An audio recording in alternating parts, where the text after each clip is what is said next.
There's a rumor going around. If you like this video and subscribe, you will have a power level over 9000.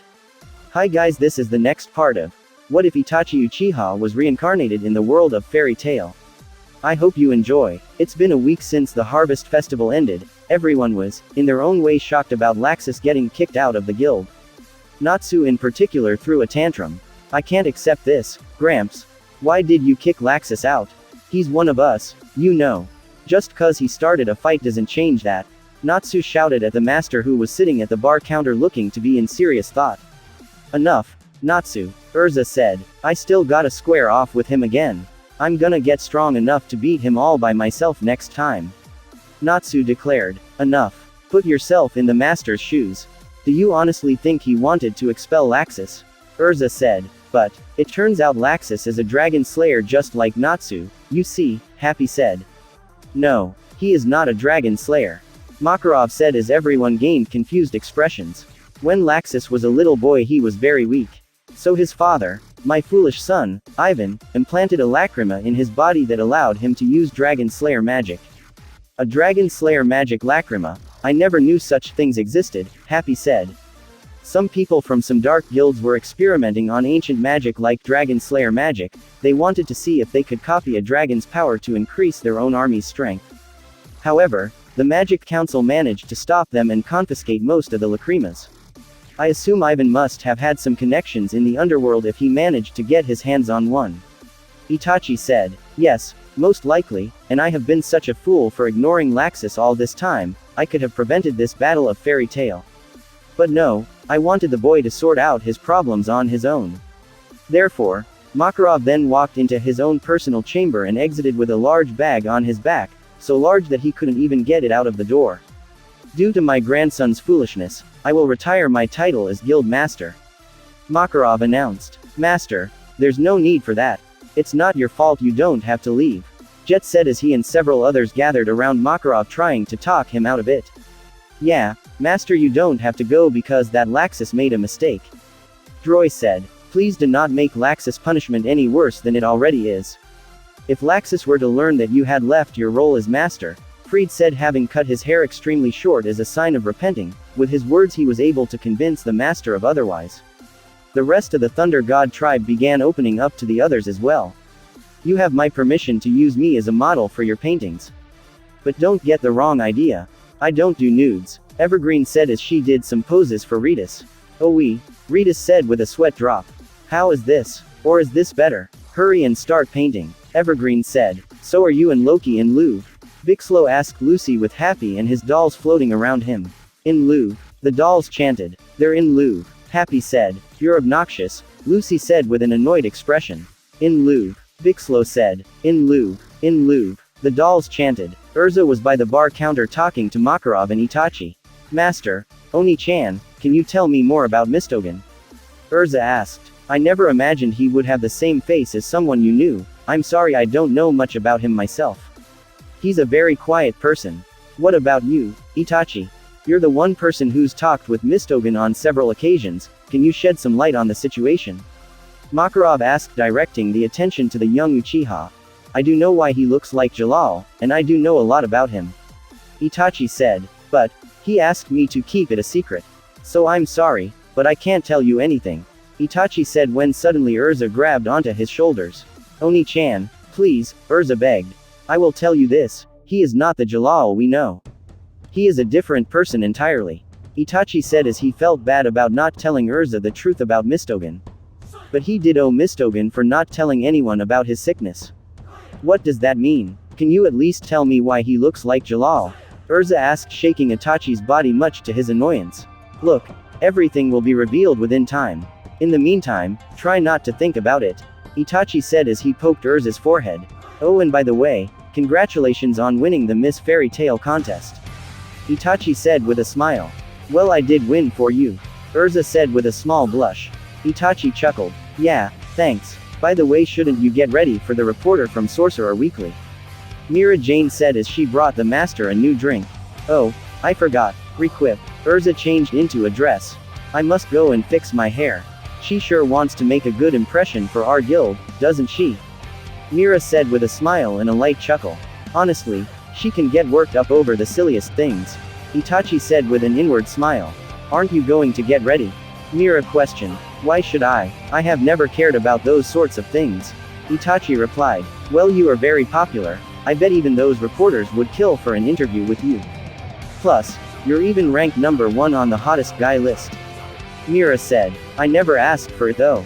Itachi said as he took a sip of some tea. By the way, I'm sorry that you missed out on the festival while tending to me. Itachi said. Oh, it's no big deal. There's always next year. Mira said. I really want to make it up to you, so just tell me what you want me to do and I will do it. Itachi offered. Well, how about a date? Mira suggested with a smile and a small blush. A date? Itachi questioned with an emotionless expression. Yeah, I guess it's a no. Mira said with a nervous chuckle. Sure, let's do it.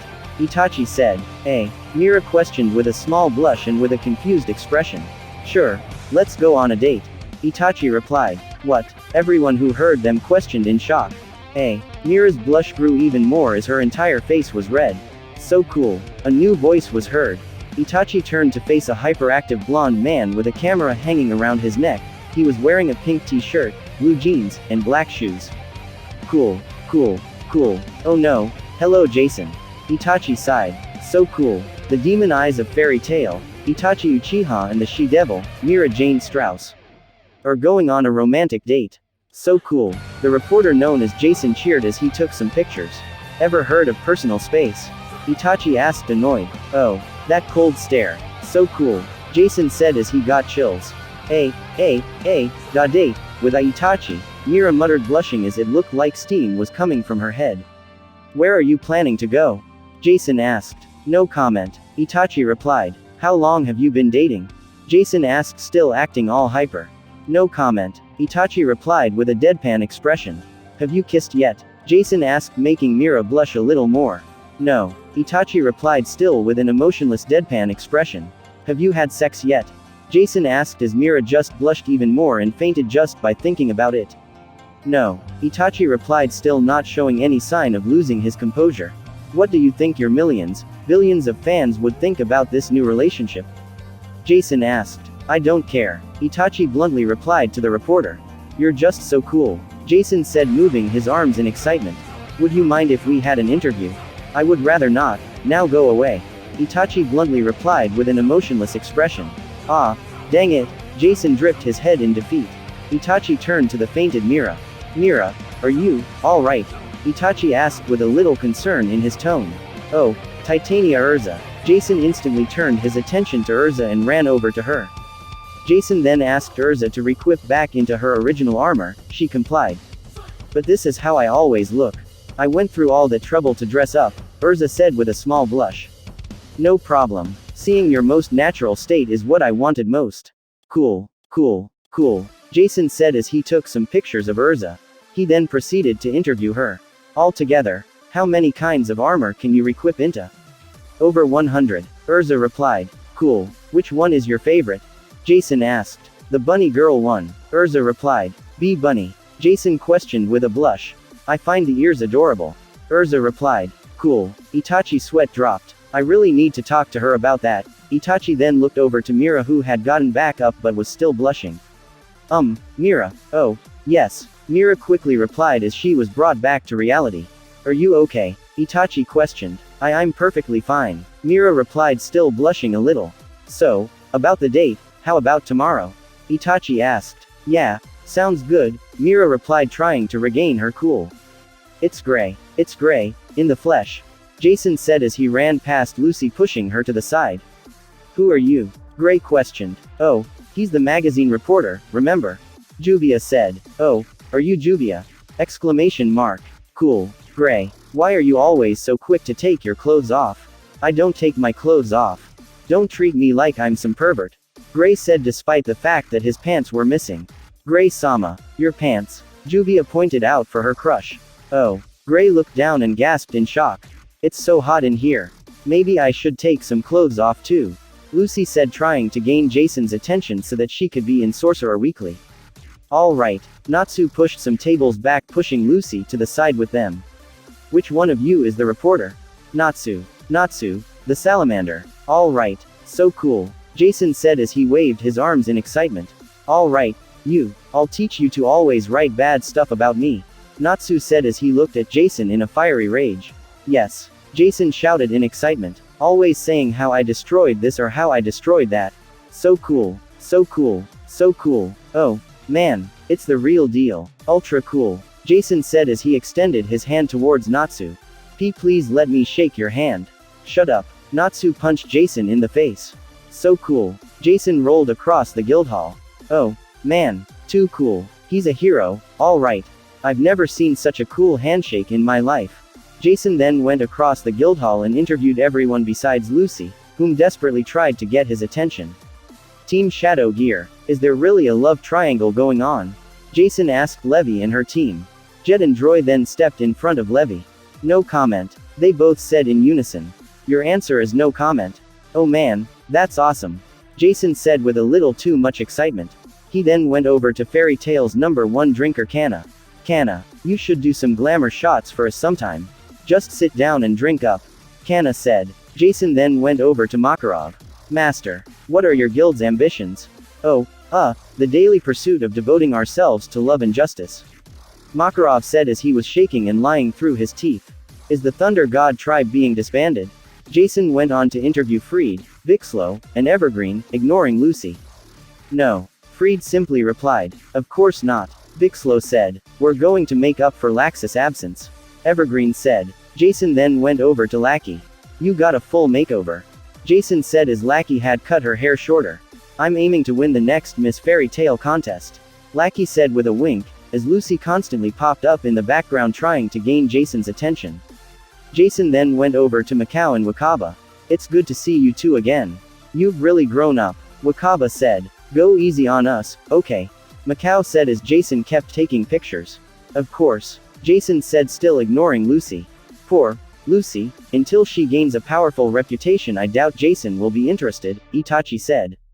I thought she already had a reputation. Mira said having regained her cool. Really? Itachi questioned with a sweat drop when suddenly Lucy was on the stage wearing a sexy bunny outfit. She really is desperate to be in Sorcerer Weekly, isn't she?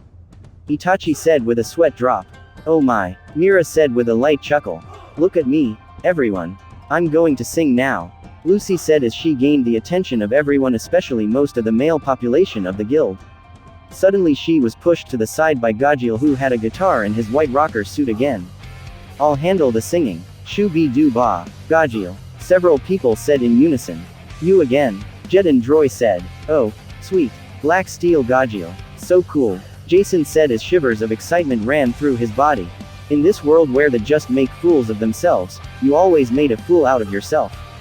Gajil said as he played his guitar. In other words, that means it's just to be a fool, right? Hey, old buddy, can you hear the singing of my soul? Ooh, I'm getting chills. This is too much. Jason said. Shut your trap, Gajil. Natsu punched Gajil off the stage, sending him flying to the other end of the guild hall. You little. Gajil grumbled in anger. Enough of your crappy singing. I got a score to settle with this guy. Natsu said, pointing at Jason. Suddenly an iron club hit him in the gut. I haven't even started singing. Let me sing, you damn salamander. Gajil shouted. Why you? Natsu shouted, and then a brawl between Natsu and Gajil erupted. Mira quickly ran towards them.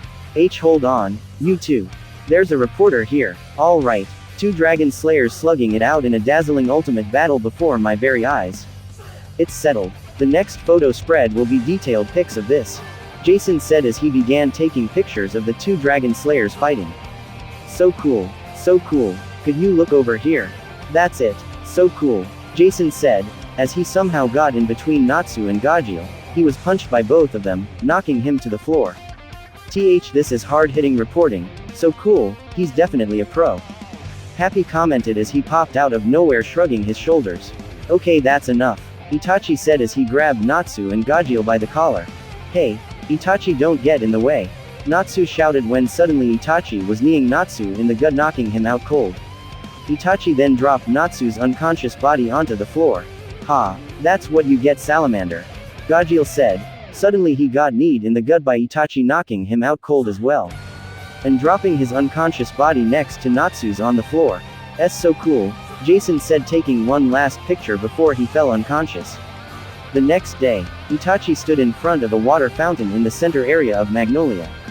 He was wearing his casual outfit, a black leather jacket with a large red fairy tale symbol on the back, dark blue jeans, and black shoes. I did say we were going to meet up here, right? Itachi asked himself as he was waiting for Mira Jane. Itachi. Mira's voice was heard. The Uchiha turned to the source and saw Mira running towards him holding a picnic basket. I'm sorry I'm late. Mira stopped in front of Itachi while panting a little. Well, I don't mind, you were only 5 minutes late. Did you oversleep or something? Itachi asked. Yeah, sort of. Mira had a small blush and avoided Itachi's gaze.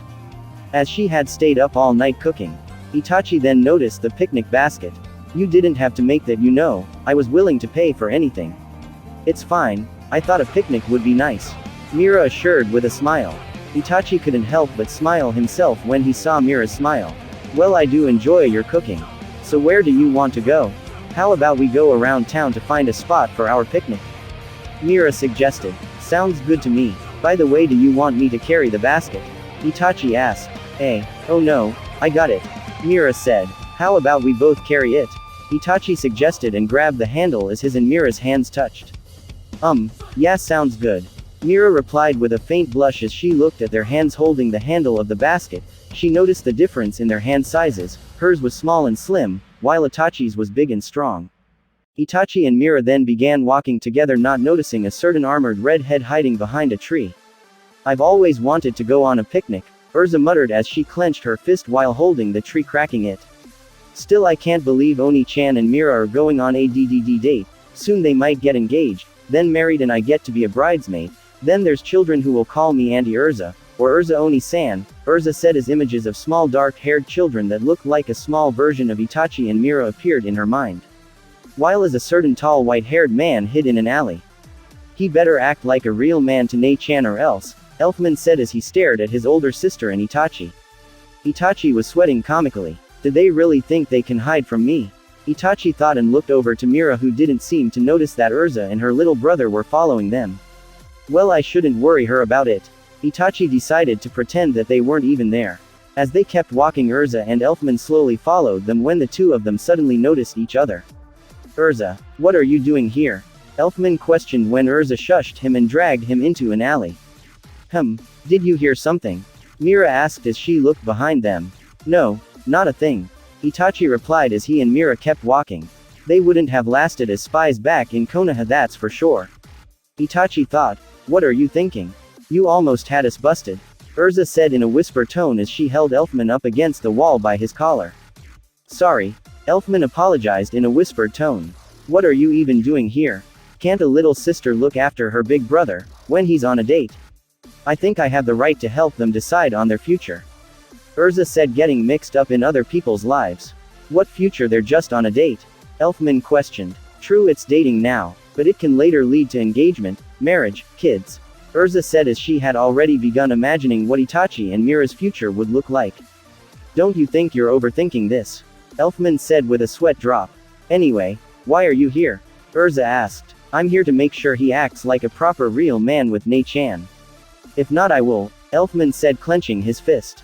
You will what? Urza asked with a scary glare as she held a sword in her hand. Elfman began sweating profusely. Nothing, Elfman replied out of fear when he suddenly noticed something. They're gone. What? You idiot, we have to find them, Urza said as they ran out from the alley and began searching. With Itachi and Mira. Itachi peeked behind him and didn't notice Urza nor Elfman. Knowing them, they probably lost sight of us. Why do you keep looking behind us? Mira questioned. Oh, I just thought I saw something, don't worry about it. Itachi replied. Hey, that seems like a nice spot. Mira said, gaining Itachi's attention as she was looking at a pier with the view of a lake. Itachi widened his eyes as memories of him and Izumi having their small dates on a pier like this with a lake. Then an image of him stabbing Izumi during the Uchiha massacre after he had placed her in an illusion. Mira looked at him with a confused expression. Is something wrong? No, everything's fine, Itachi replied and then looked Mira in the eyes and gave her a smile. Let's go. They both went down and sat at the end of the pier with the picnic basket between them. So what did you make? Well, there are some sandwiches, some rice and fried chicken, some tea, and something special for dessert. Mira said as she brought out a tray of small sandwiches cut into triangles, a box with rice and fried chicken, and a thermos with the tea. Thanks for the meal then. Itachi said and took one of the sandwiches. Delicious. Really? Mira asked. Yeah, it's really good. Your cooking is always the best. Itachi replied with a smile as Mira gained a small blush. Thanks. Mira thanked as they sat on the pier and ate the food having a good time. Itachi, have you thought about what you're going to do about your sickness? Well, I will just have to look for that blood vein flower, mix it with the medicine Polyuchiha gave me and get cured. Itachi replied. Have you thought about how you're going to find it? Mira asked as she was worried about Itachi's condition. It has been bothering her for days now actually. She even tends to have dreams now that she finds the flower and that Itachi gets cured. Well, Polyuchiha has given me a few unexplored locations around the country, where it might grow due to the environment in that area. So I guess I will start there. Itachi replied. When you get cured, have you decided what you want to do with your life? Mira asked. What I will do? I don't really know. Itachi replied. Oh come on, you've got to have a dream of some kind you want to accomplish. Mira said as Itachi laid back with his hands placed on the back of his head. I have actually never given it much thought. I just thought I would remain in the guild and help everyone else accomplish their goals. Be there to support everyone. I don't think I have ever considered my own future. Itachi replied as he looked at the clouds in the sky. Haven't you ever wanted to do anything about your future, like start a family? Mira said as she had a faint blush imagining her starting a family with Itachi. Start a family? Itachi muttered as he was now in deep thought. A family? Do I even deserve it? I have so much blood on my hands, the blood of people I love, my blood. After robbing so many of their futures, do I really deserve something like that? Itachi thought when suddenly Mira's face looked down on him. Well, Mira asked as she was hoping for an answer. Honestly, I don't really know. Itachi replied as he sat back up. I haven't even thought about what I want since what? Mira questioned. Since my family died, I haven't really considered it, or thought about it since then. Itachi replied as he had a little depressed expression. Suddenly Mira placed her hand on his shoulder. Don't you think they would want you to be happy? I don't know, I think they would. They loved you after all, didn't they? Mira said with a smile that looked like the sun to Itachi. Itachi smiled inwardly as memories of him spending time with his mother, father, brother, Shisui, Izumi, all went through his mind. I guess they did. Of course, they did. Who couldn't love a cutie like you? Mira smiled and let out a light chuckle. Well, for one, there were numerous boys in my class back at the Ninja Academy who didn't. And that was because of my talent, and mostly my popularity with the girls. Itachi said as he and Mira shared a chuckle. Oh, so you were quite the ladies' man, huh? Mira teased. Honestly, just thinking about all those fangirls still scares me a bit. Itachi said, rubbing the back of his head and shivering a little. While Urza and Elfman had managed to finally find them and was watching them from behind a light pole. Of course, Itachi noticed right away, while it appeared that Mira didn't, as she seemed to focus on Itachi. Great, we finally caught up with them. Urza said. He better not have done anything weird to Nei-chan. Elfman said as they both stared at the couple. Oh, so even the great demon eyes of fairy tale fears something. Mira kept on teasing the Uchiha prodigy. Itachi chuckled with a small grin. Stop. By the way, what's the surprise you had for dessert? Mira then gained a little devilish smirk. Well, you see, I wanted to find a way to make it enjoyable, and punish you for running away from the infirmary during the Battle of Fairy Tail. Mira said. This can't be good, Itachi thought, narrowing his eyes. Mira brought out something from the picnic basket. It was a box with 4 dangos. This is my personal own homemade dango, Mira said as Itachi stared intensely at the dango while shaking. And you can't have any. If you want to punish me, I would rather you beat me to a bloody pulp. Itachi said as he tried to reach out for one of the dangos, then Mira slapped his hand. This is a fate worse than death, it sure does look delicious. Mira said and began eating one of the dango sticks in front of Itachi, who was shaking and drooling while looking at the dango. Such a sweet flavor. You live up to your title as she-devil. Come on, this is not fair. Mira, have a heart, Itachi begged. You should have thought about that, before you went to fight despite being sick. Mira said and ate another one. Come on, this is pure torture, Itachi said as he was on his knees. Thought you were a master of torture. This should be nothing to you. Mira ate another one as Itachi kept staring intensely at the last one. And now for the last one. Mira said as she brought the dango closer to her lips. Itachi had enough and quickly went in for the attack. Suddenly Itachi was on top of Mira and they took a bite on the opposite side of one of the dango dumplings, and the tip of their lips touched. Itachi backed away as both him and Mira had a faint blush. I'm sorry. Itachi got off Mira. It's alright, Mira said as she avoided Itachi's gaze out of embarrassment. She then handed the last stick of dango to Itachi. Here, just take it, thanks, Itachi thanked and took the last dango. While two certain people, one armored redhead, and a tall white-haired man stood and watched from behind a light pole. Urza had stars in her eyes as it seemed her plans for Itachi and Mira's future went perfectly. Elfman on the other hand, was gasping as he stared at Itachi with pure rage. Nei-chan, how dare he do that to her? Elfman was about to attack Itachi but was then kicked into a building behind them by Urza. Don't interfere with our happiness.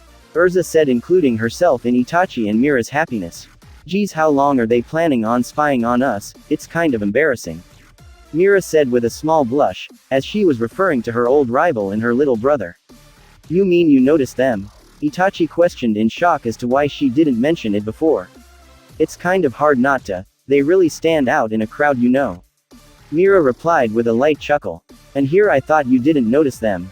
When did you notice them, by the way?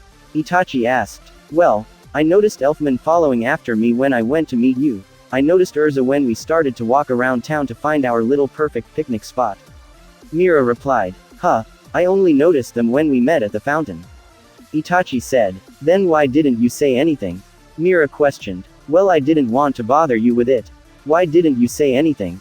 Itachi asked. Well, it's no big deal really. It's kind of cute actually the way they worry about us. Mira replied with a chuckle. Itachi let out a small chuckle as well. Well, for Urza it's more like wanting to get mixed into my personal life. Should we tell them we know they're there? Mira asked. No, let them keep thinking they have gone unnoticed. Itachi said as the sunset arrived. Well, guess all that's left for me to do is to take you home. Itachi stood up and then did the gentleman thing and helped Mira up. Mira picked up the picnic basket as they left, pretending not to notice Urza and Elfman, who were hiding their faces behind a newspaper. When they arrived at Mira's house, the full moon was already out. Thanks, I had a wonderful time. Mira thanked as Itachi escorted her to the door.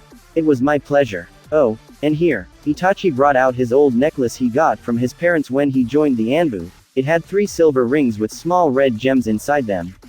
What's this? Mira questioned as Itachi gave her the necklace.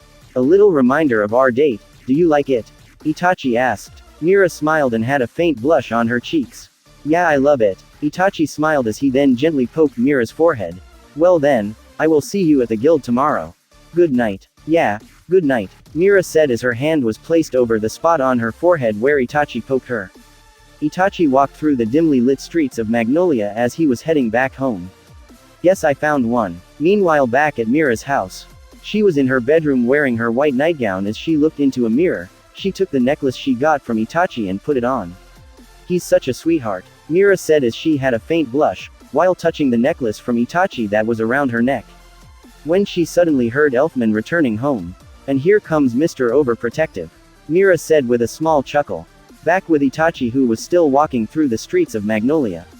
I found one, Mom, Dad, Itachi muttered as he looked up at the night sky and the full moon. Flashback in the Uchiha district in Konoha. In the head house of the Uchiha clan, a 12-year-old Itachi had informed his parents that he was going to join the Anbu.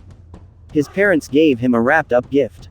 What's this for? Itachi asked. It's a gift to celebrate you becoming a member of the Anbu, also a gift since you're almost a man. His father Fugaku replied. I'm 12, Itachi pointed out. That may be true, but you're much more mature and wise than most of the adults in our clan, heck, in this entire village. Itachi mother Makoto said with a sense of pride in her voice for her oldest son. Itachi opened the gift, which was a box. Itachi then opened the box and saw a necklace with 3 silver rings with small red gems inside them. A necklace? It's more than that. It's a special necklace. It is said to bring you luck when you give it to someone special, someone you wish to protect, someone you don't ever want to see sad, someone you love. Makoto said as she was already beginning to imagine Itachi finding a girl and giving them grandchildren.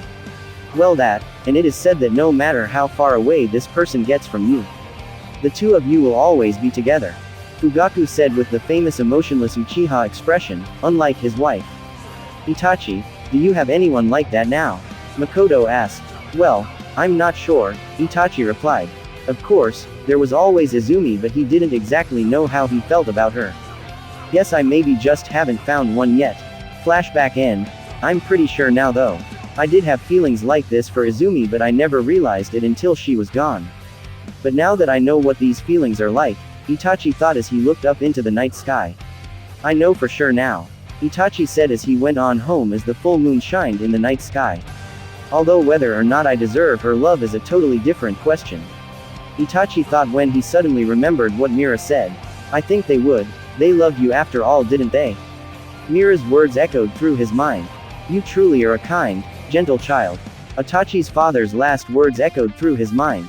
Flashback. Itachi was by the bar counter talking to Makarov as Itachi looked at Mira, who was serving people drinks. Tell me, Itachi my boy, Itachi questioned as he looked over to Master Makarov. You obviously have some feelings for Mira, and it's obvious that she has feelings for you. So why don't you do anything about it? Makarov asked. It's complicated, Itachi replied. I assume it has something to do with your past. Makarov said, taking a sip of beer. Yes, Itachi replied as he watched how cheerful everyone was in the guild. My boy, usually I would tell you not to dwell in the past, but your past is not just a past. It's a previous life, and not that many get a second chance at life. If you ask me, you should live this new life of yours to the fullest. You don't want to waste it by dwelling too much in the past of your old one. Makarov said. Flashback end. Live my new life to the fullest, Itachi said to himself. I might just do that, Itachi said as his lips formed into a small smile. Thanks for watching. I hope you enjoyed. The next episode will be out soon.